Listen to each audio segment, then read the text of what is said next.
The Temple of Artemis, also known as the Artemision, was located in Ephesus, which is in present-day Turkey.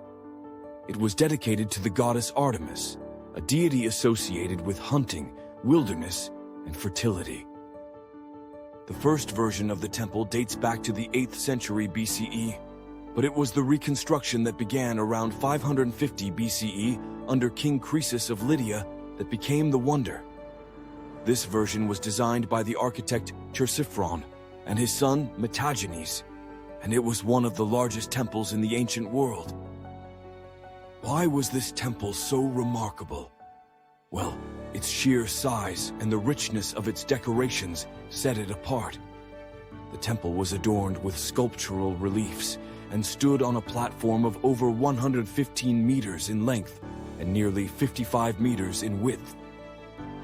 With 127 columns, each 18 meters tall, it was a marvel of engineering and design. But we should consider the broader cultural and religious context.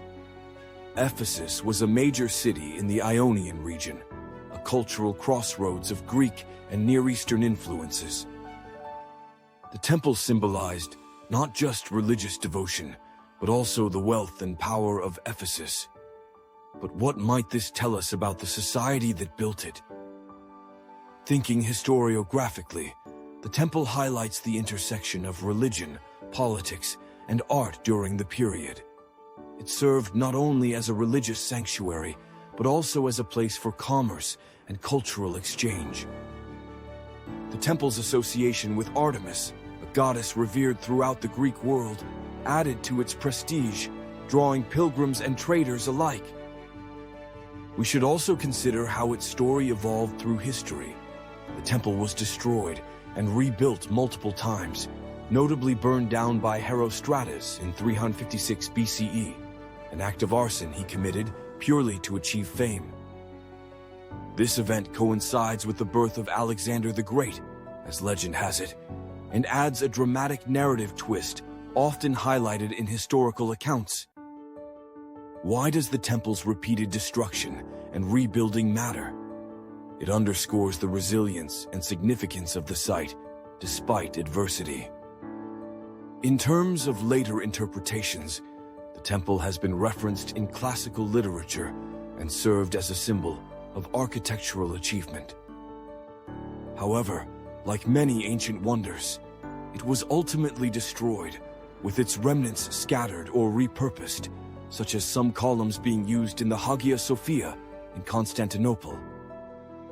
This continued transformation underscores how ancient wonders were absorbed into the evolving historical fabric.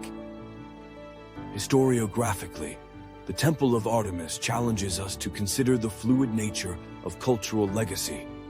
It was a center of worship, a feat of architecture, and a testament to the socio-political dynamics of its time. Yet, much of what we know comes from descriptions by authors like Pliny the Elder, who might have romanticized its grandeur. Is there something we're overlooking? Perhaps the specific artistic elements or the role of such a temple in the broader context of Greek and Near Eastern interactions? Each angle enriches our understanding of why the Temple of Artemis was considered a wonder.